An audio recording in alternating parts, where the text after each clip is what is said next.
Olá, amigos da Rádio Agro Hoje. Sejam bem-vindos à nossa conversa na varanda, que podem acessar na plataforma do YouTube, no site da Rádio Agro Hoje. E como sabem, o nosso lema é aprender com quem já fez. Para isso, convidamos sempre personalidades com experiências relevantes e que estão dispostas a compartilhar suas visões com nossos ouvintes. A nossa convidada de hoje é a produtora rural Rosalu Queiroz. Seja bem-vindo, Rosalu.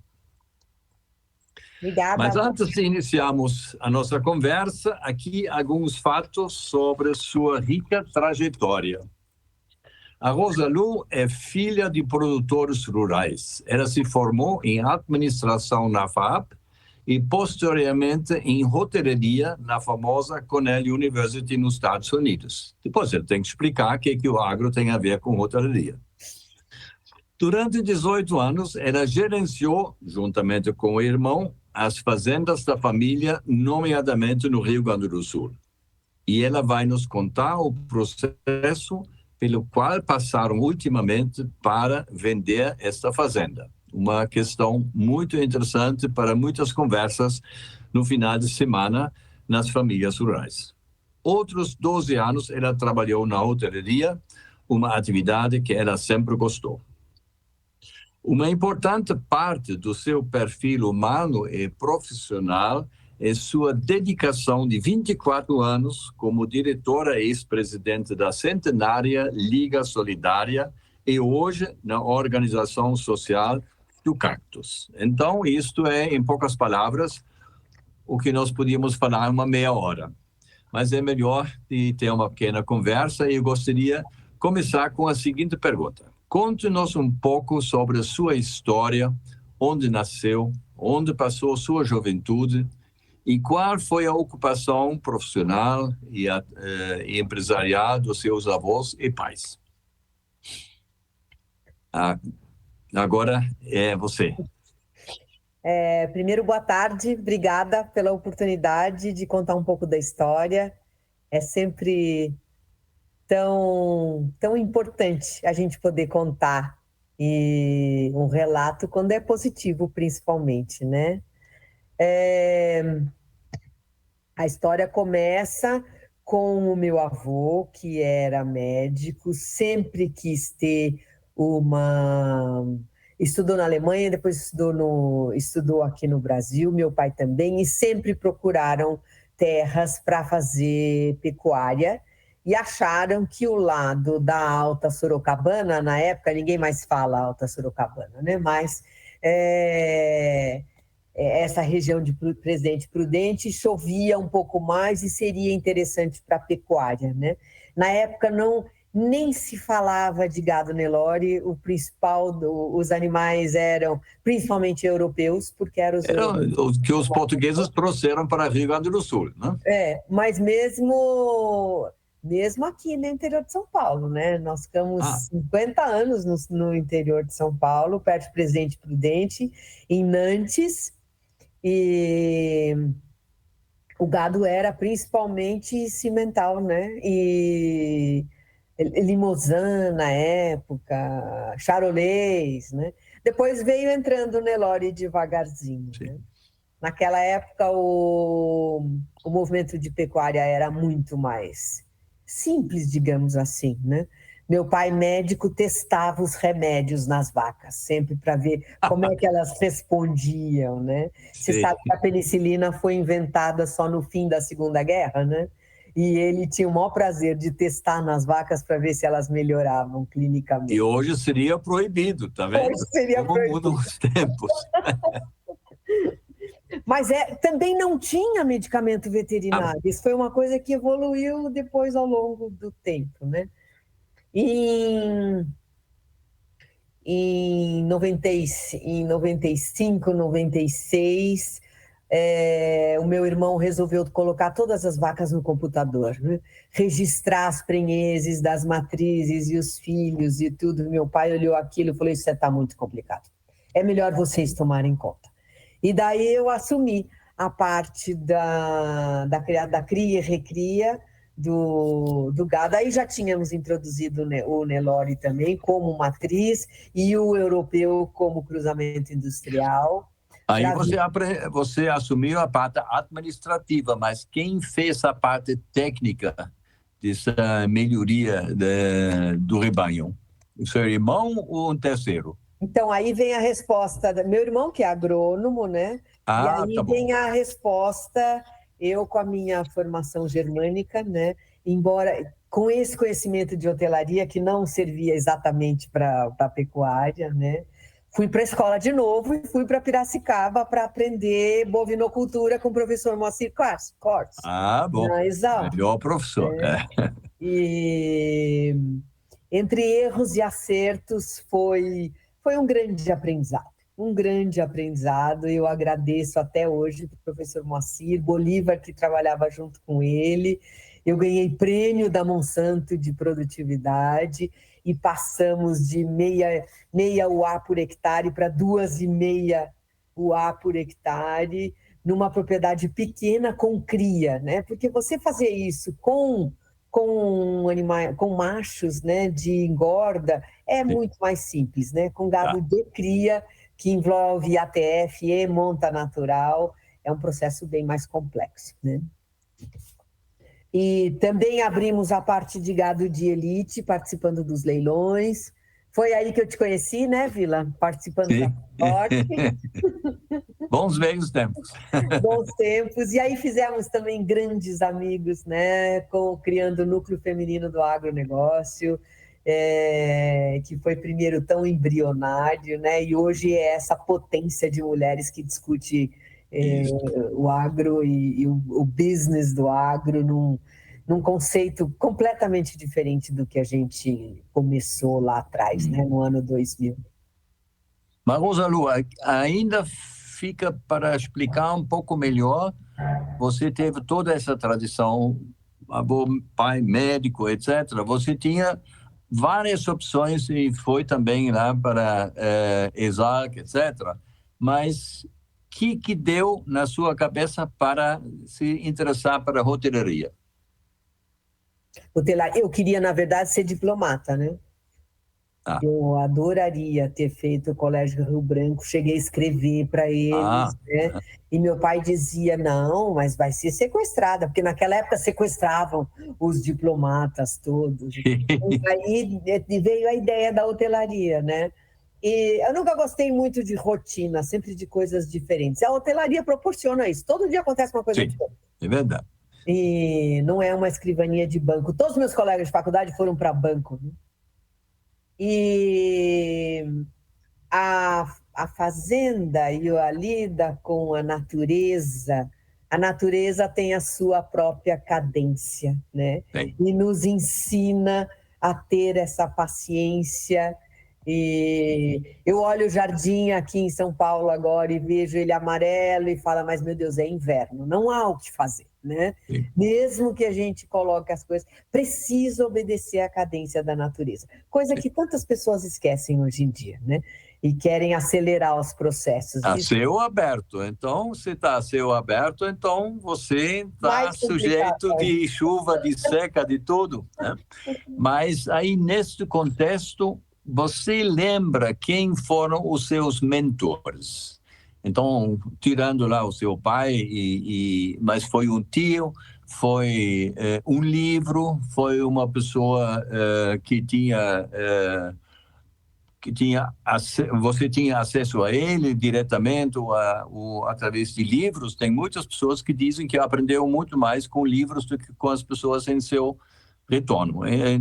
Mas aí você teria condições de dizer que duas pessoas que inspiraram você como tal de mentores? Acho que o professor Moacir foi um grande mentor. Sim. É verdade. Isso. Sim, sim. O primeiro livro que meu irmão me deu para ler, a gente tinha leite, né? E crescemos muito no leite, era Suas Vacas Estão Falando. Você está ouvindo? Eu não me lembro o autor.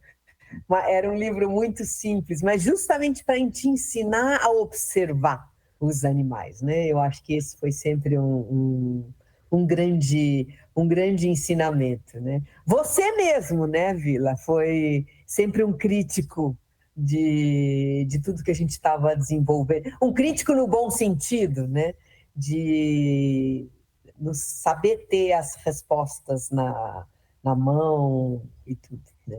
E tem uma coisa bem interessante, você provavelmente pode confirmar isso. Eu passei o fim de semana na fazenda de uma amiga, que era um dos maiores produtores de leite, o avô dela, uns 100 anos atrás.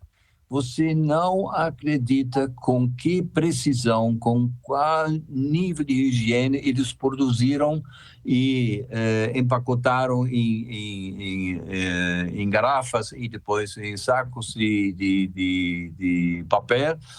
100 anos atrás, a gente acha que tudo foi feito nos últimos 15 anos, mas não é verdade, porque a filosofia e a disciplina com a sanidade e orientação para as plantas e para os animais já tinha 100 anos atrás também, né? Então, aí provavelmente você teve isso também no seu...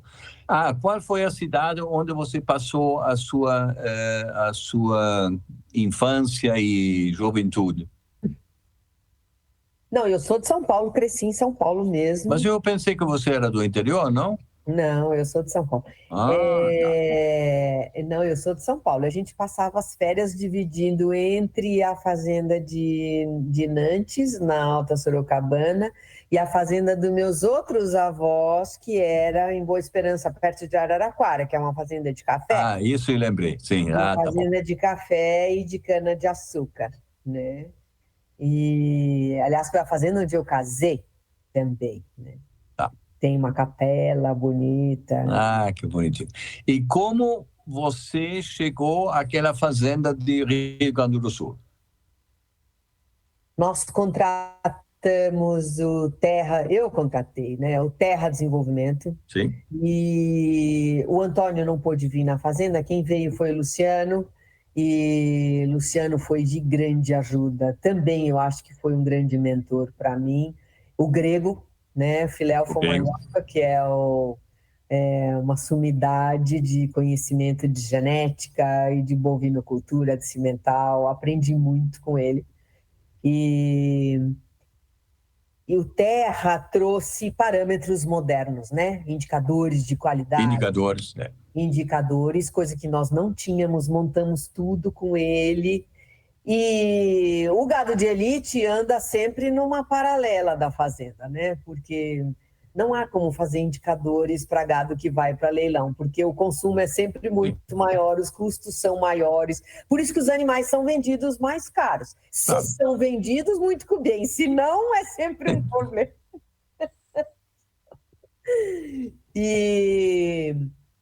E com isso resolvemos, falar, não, essa equação está difícil de fechar, então talvez fosse interessante levar o gado de elite para o Rio Grande do Sul, uma vez que lá tem menos carrapato e funciona melhor, e deixa o gado comercial aqui no interior de São Paulo.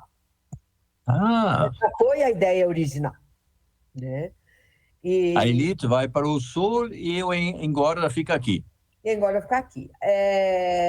Inicialmente, nós fizemos 2 viagens técnicas para o Uruguai, procurando propriedade no Uruguai. Sim, também. E o Uruguai está num estágio muito diferente da pecuária brasileira, né? As fazendas, a grande maioria, tem muito pouca gente, né? São 3 milhões de habitantes, a grande E 12 maioria. milhões de animais, né? E 3,5 de animal por... Os proprietários moram em Montevidéu, não moram nas fazendas, né? As fazendas são bastante precárias. Você chegou a conhecer o Fernando Matos naquela altura? Não. Ele hoje é o ministro de Agricultura, é um grande pecuarista e ele fez muitas palestras para a gente na FECORTE, lá quando ela ainda existia. Enfim, é muito diferente da maneira como as propriedades que nos ofereceram não tinham nem energia elétrica, quando os meus colaboradores na fazenda têm até internet, né? Então, é muito diferente. Então, né? Uma fazenda aqui para engorda e outra para criar lá embaixo. Que seria... aí o Uruguai não deu certo, procuramos no Rio Grande do Sul. No Rio Grande do Sul a gente acabou encontrando em Eldorado do Sul, essa cidade que foi imensamente prejudicada pelas enchentes durante esse ano. Né? Uhum. Graças a Deus na fazenda não, porque ela está um pouquinho mais acima, e então não foi tão prejudicada. E, na verdade, é terra de arroz, né? Não é a terra de pecuária. Porque a terra de pecuária uruguaiana lá, as estradas do Rio Grande do Sul não são iguais às paulistas, então não dava para a gente ir muito longe, né? Mas então, tem as duas fazendas. E agora, aquela do Rio Grande do Sul foi vendida. Mas aquela aqui, vocês ainda têm ou também vendem? Não, também vendemos. Vendemos porque eu tive uma ótima oportunidade de venda em 2014, faz 10 anos. E eu queria ou uma área maior para fazer cria e recria, né? Ali eram 800 hectares e não dava para fazer isso numa escala maior, né? E o negócio no Rio Grande do Sul estava indo bem, então optamos por ficar só no Rio Grande do Sul. Mas os últimos anos foram ficando muito complicados, né? Desde a pandemia, nós tínhamos duas operações, uma operação de confinamento, primeiro de EPE, de uma estação pré-embarque de animais vivos para o Egito e para a Turquia. Sim. Tipo roteiro, né? Terceirizamos essa... Primeiro começamos com uma operação de carne, né? E aí a gente acaba... Com qual frigorífico foi? Aquele pequeno lá com... Com o Silva? Não. Com o Silva, né? O Silva foi em segundo. O primeiro foi Marfrig mesmo. E foi com o Marfrig. Chegamos a criar distribuição, trouxemos a marca Jaguareté para vender aqui em São Paulo, os cortes nobres.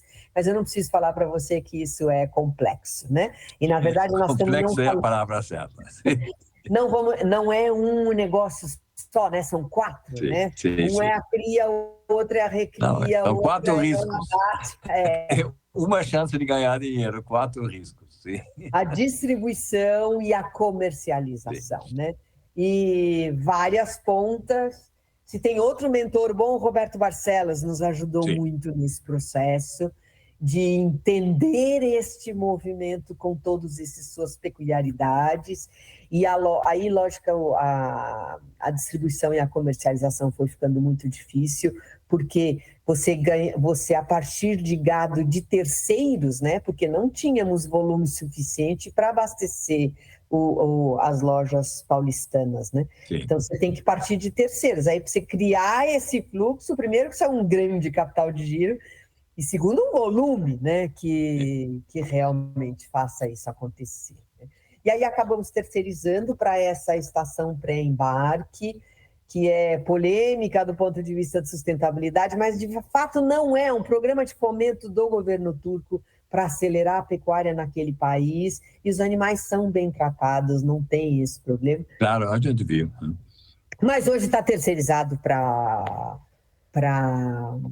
um outro cara que Mas isso significa se vocês conseguiram lá tomar a decisão penosa de vender a fazenda lá no Rio Grande do Sul, todo mundo gostaria de certa forma, nomeadamente considerando os preços nos últimos 2 anos e os custos, mas ninguém tem coragem emocional de fazer isso, né? Nem me fala.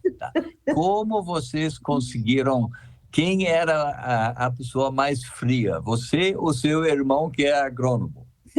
Não, meu irmão não está mais nessa. Meu irmão, meu irmão, quando saiu do interior de São Paulo, foi para o Piauí e montou uma operação de fruticultura no Piauí. É mais tranquilo.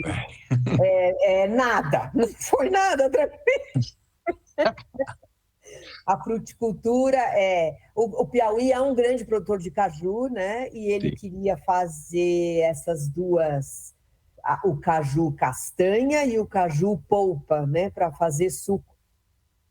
O caju castanha se mostrou bastante complicado, né? Vulnerável às oscilações do mercado. Hoje tem grandes grupos que dominam a operação, né? E exportam a castanha de caju para o mundo inteiro, aquelas latinhas que a gente sempre vê nos hotéis, né? E é muito difícil entrar nesse mercado, né? E a polpa, para fazer a polpa orgânica, é um ingrediente bastante perecível, difícil de chegar no mercado a tempo com material completamente orgânico. Então, ele abriu mão e aí ele começou a cuidar de mel, porque o Piauí também O é um mel grande... é um negócio que nunca entendi porque o Brasil não entendeu isto. O mundo inteiro come uma colher de mel cada manhã.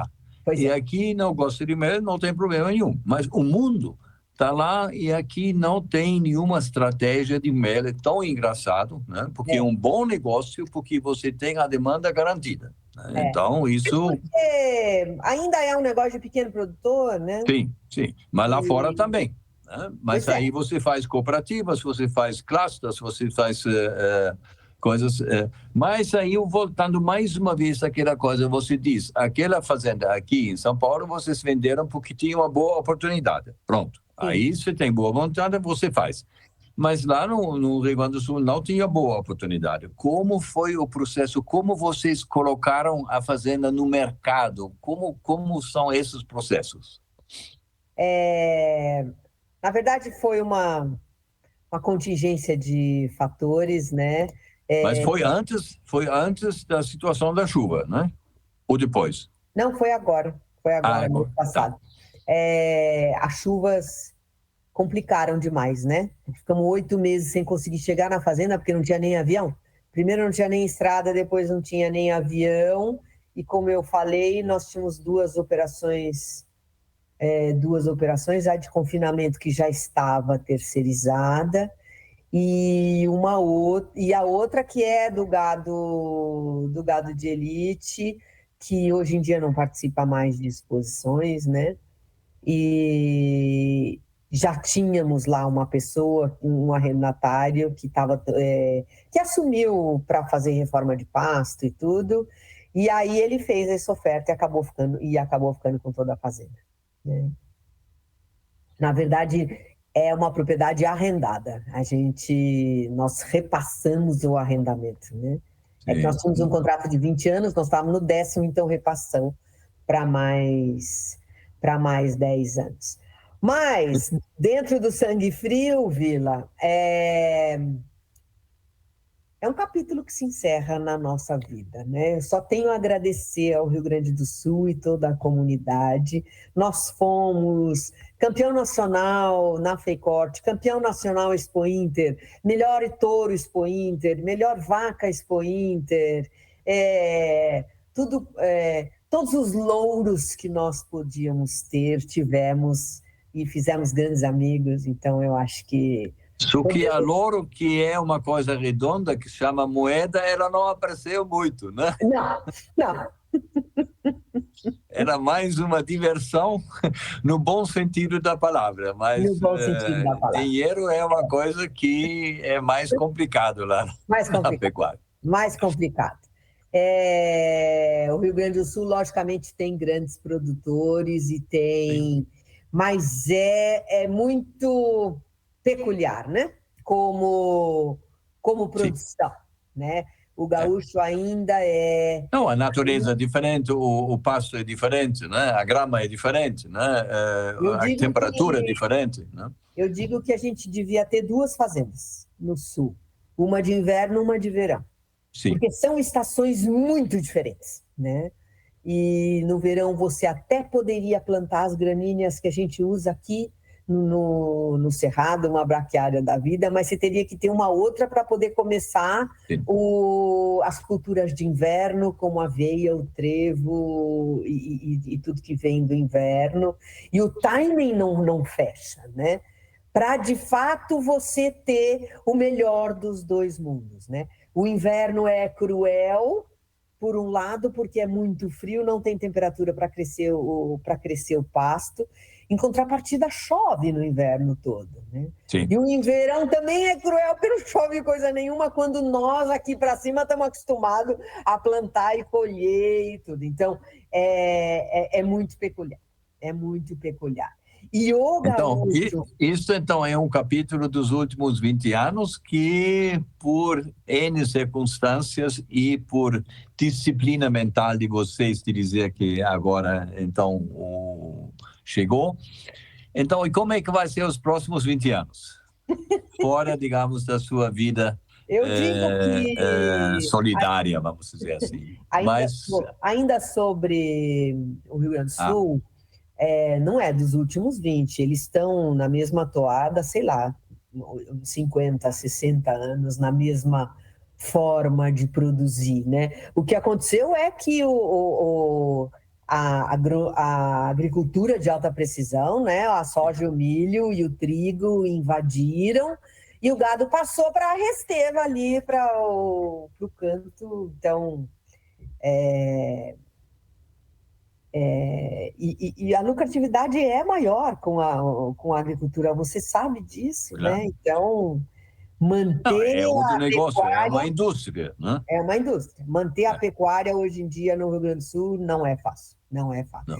Então, eles vão trazendo animais para o confinamento cada vez mais jovens e mais despadronizados, porque é o que tem para colocar. E aí os custos são maiores, né? Porque como é que você padroniza a qualidade, faz qualidade de carne na boca do coxo? É muito mais difícil, né? Sim. Então, são custos agregados. Por enquanto está indo porque tem quem compra e paga em dólar, que são os animais embarcados. Não, vão embarcar porque os americanos, você viu, mais uma vez reduziram o rebanho, né? E não só o rebanho, né? Porque eles com 95 milhões de animais produziram mais carne do que o Brasil com 200 milhões, né? Só que agora eles também produzem menos carne e certamente não comem menos carne. Então vem aqui um mercado interessante que os Estados Unidos e não só a China e a Europa, né? Exatamente. Mas tem que melhorar a pecuária de campo, né? Para trazer bezerros de melhor qualidade para botar nesse confinamento, né? Tocar confinamento no Rio Grande do Sul também é quase uma epopeia, né? Porque chove loucamente, os animais ficam com barro até o joelho, os ambientalistas que me perdoem, mas eles não vão gostar. Não é fácil, não é fácil. E é quando mais precisa dos animais. Então, precisa um investimento um investimento estratégico, eu diria. Né? Então, se você me deixa fazer uma aposta, eu diria que você vai voltar para a hotelaria. Não. Porque são os ciclos emocionais, profissionais. Se não ganha mais dinheiro no campo, então tem que ganhar em outro lugar. Temos que ganhar em outro lugar, certamente. Não, estamos começando pesquisas. Se você começasse hoje numa propriedade pequena, o que seria mais rentável, né? Temos que partir para essa pesquisa. Eu acho que tem o que e onde, né? O que e onde, né? Mas graças a Deus o Brasil é grande, a gente pode escolher coisas, né? Desde óleos essenciais e, não sei, tantas frutas de alto valor agregado que podem chegar na mesa do consumidor. Um bom lugar, isso é uma dica que agora passei mais uma vez uns dias no Espírito Santo, que é um estado muito interessante. Muito interessante, é verdade. Ele, em termos de tamanho, é menor do que a Holanda, que já é uma mini país, né? Só que no ranking dos indicadores do Brasil, eles estão no 6º lugar. Uma população de 4 milhões de italianos, né? Porque continuam a ser italianos, porque todo mundo os vizinhos são todos da mesma família, né? Porque os avós chegaram aqui com 15, 12 filhos e todo mundo, então, agora está lá. E eles têm uma diversificação desse café, frutas e peixe, um monte de coisas que é bem interessante. É uma cultura muito boa. Você parece que você já está com um pé na Europa lá, né? E é bem pequeno, todo mundo se comporta razoavelmente bem, né? Porque senão o vizinho fica sabendo, né? Mas lá tem frutas, etc., né? Mas também outras coisas lá perto na Bahia também tem. O problema é analisar bem as opções e tomar as decisões, né? Então, porque essa decisão que vai tomar agora, pelo menos, vale durante 10 anos, né? Então, Pelo menos. Pelo menos para ter o rendimento, né? E como isto implica, digamos, na chamada sucessão familiar. Então, onde que o seu filho está ouvindo quando você fala ou... Muito, sempre, sempre. A minha filha não, porque ela é de outra área, né? E ela trabalha com moda, se não, mas especializou também é nisso, bom. também é bom. E o meu filho tem como propósito aproximar o rural do urbano, né? Para que as pessoas entendam que o leite não nasceu na caixa e nem a cenoura dentro do supermercado.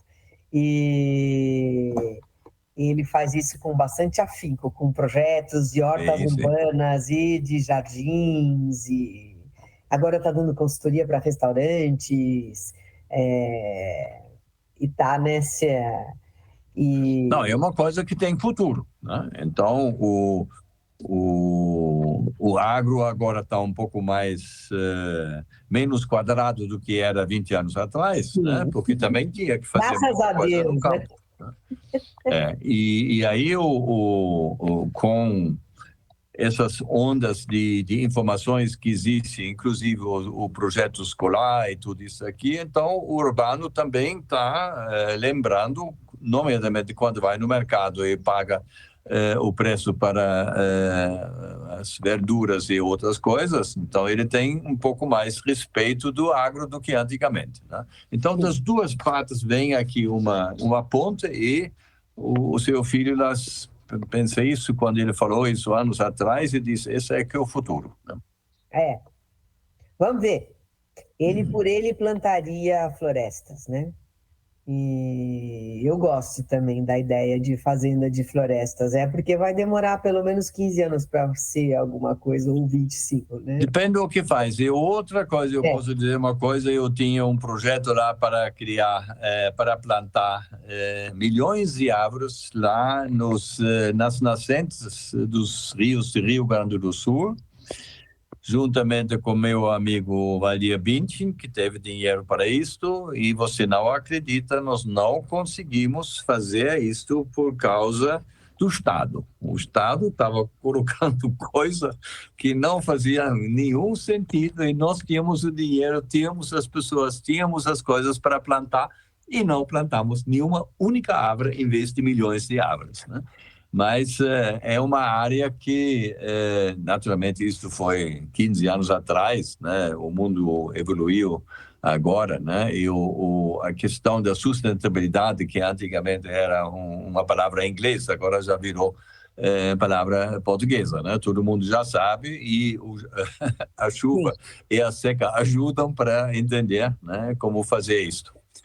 Tá bom, amiga. Então, conta um pouquinho lá sobre essa nova entidade de cactus que você falou, que é um nome muito estranho, porque cactus todo mundo fica primeiro com uma certa distância. Eu sempre fiz trabalho voluntário na minha vida.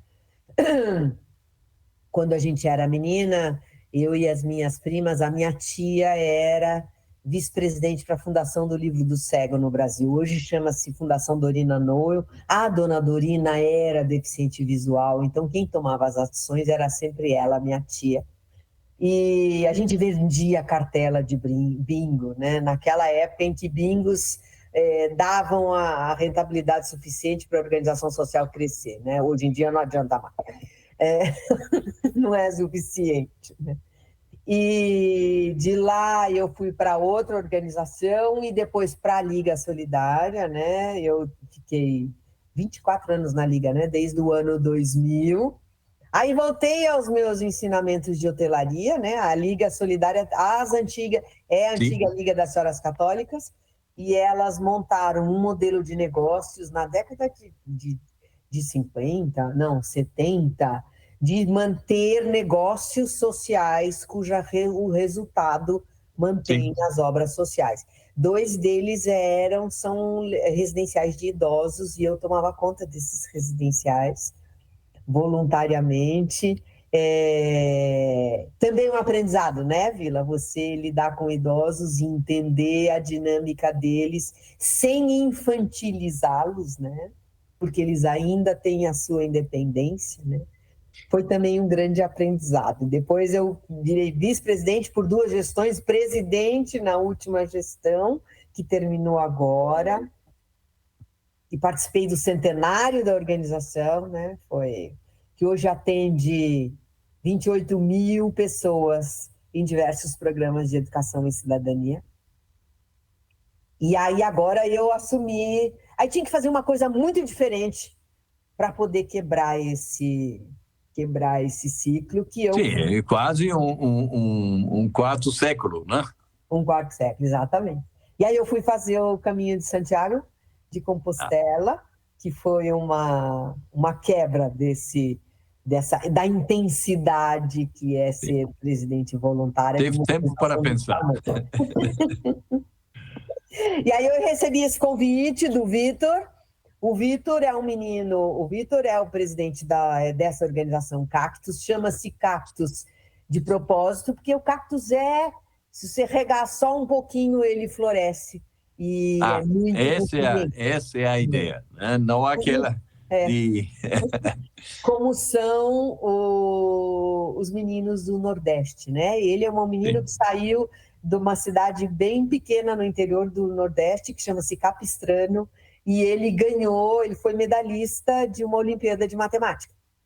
Com essa medalha, ele ganhou uma bolsa para estudar em Fortaleza, fez ensino médio em Fortaleza, e com essa bolsa, e aí ele conseguiu uma bolsa para fazer faculdade aqui em São Paulo, e ele foi ser aluno no INSPER. Não sei se você sabe, o INSPER tem um grande programa de bolsistas, né?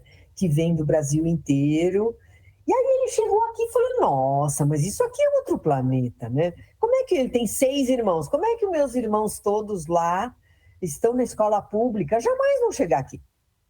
E aí ele resolveu, então, promover essas Olimpíadas como forma de despertar nos alunos da escola pública uma outra forma de viver e Sim. não só crescer naquele mundinho. E é muito recente, eles começaram agora, na pandemia, né, em 2020, 2021, e estão crescendo nesse processo, né? Faltam processos, falta uma gestão mais Então, robusta. você mudou de geração, das pessoas acima de 60 para pessoas abaixo de 20, né?